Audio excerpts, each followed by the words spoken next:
Sego. Today I would like to talk about winter in the past.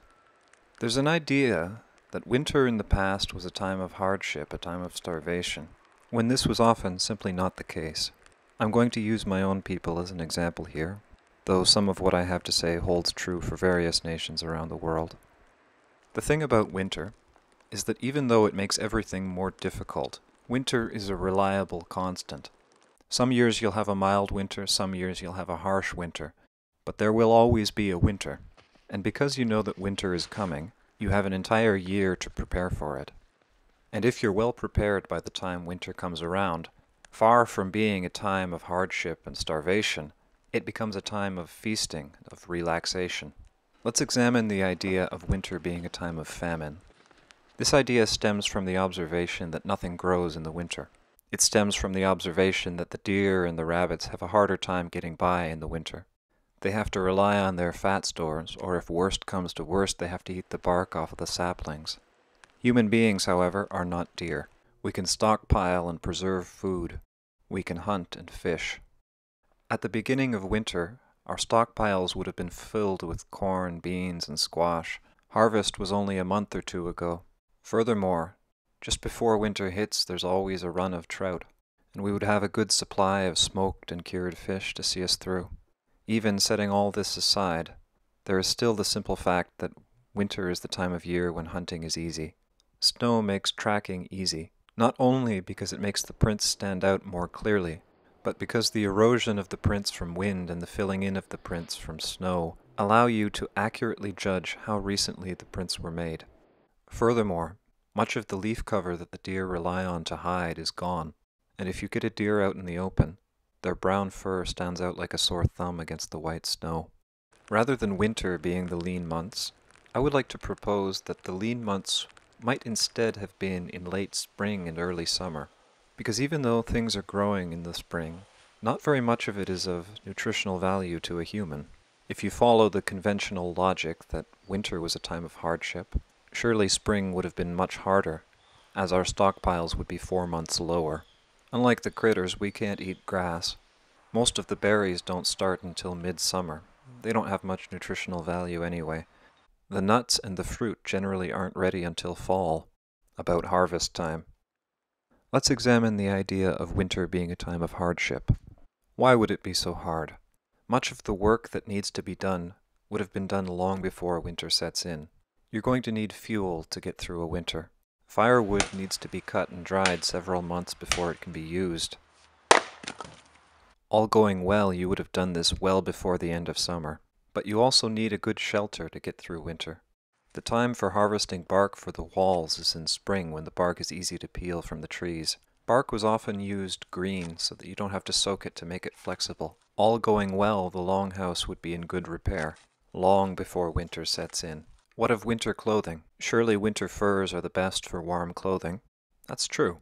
But once again, you wouldn't be waiting until winter to make your winter clothing. The furs we would wear would have been harvested the previous winter, then cured until the summer when they could be properly tanned. So by the time you got around to winter, most of the work that needs doing has already been done. Much other work is either so much more difficult in the winter as to be not worth your time, or else simply impossible. I can vouch for how miserable it is trying to work a hide in the cold. Best to just cure it and wait for summer. Doing timber work in the winter, that's also difficult. If you start swinging an axe while wearing a winter coat, you're going to overheat and you're going to get all sweaty. Then when you take off the coat to cool down, the sweat on your body is going to freeze. Better to just wait until spring. Certain tasks are impossible in winter, such as grinding tools from stone or antler. These tasks produce very fine dust that will ruin your lungs if it gets into them. For this reason, it was always done underwater. I don't need to tell you why it's a bad idea to spend 60 hours with your hands in a frozen lake. The idea of doing pottery in the middle of winter just seems like a nightmare to me. So we've talked about what can't be done and what doesn't need to be done, but people need to keep occupied. So what would people do in winter? Well, as we've mentioned, winter is a very good time for hunting. In addition to what I've already mentioned, another advantage of going hunting in winter is that you can go further afield than normal. In summer, fresh meat might only last a day or two, so you can't go hunting more than about 20 kilometers from your home.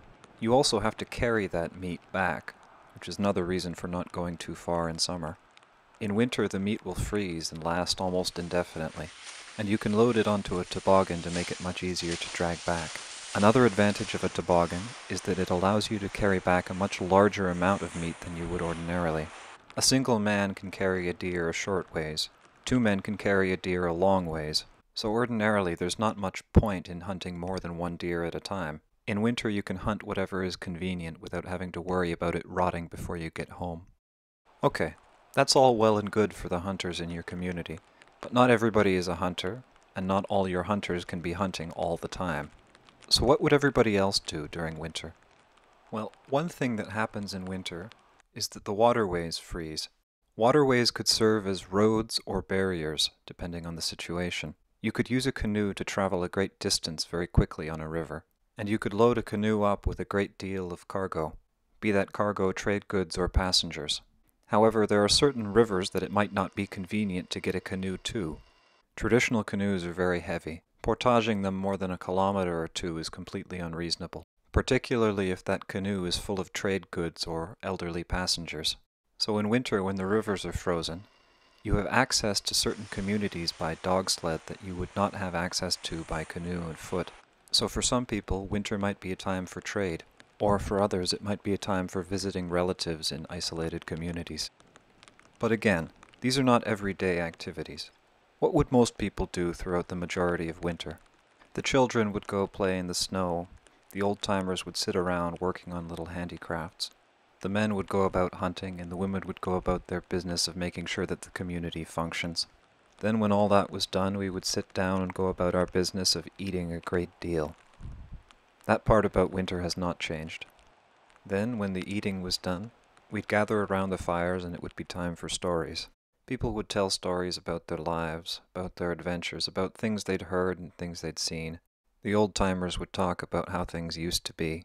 And the best storytellers in the village would go from longhouse to longhouse.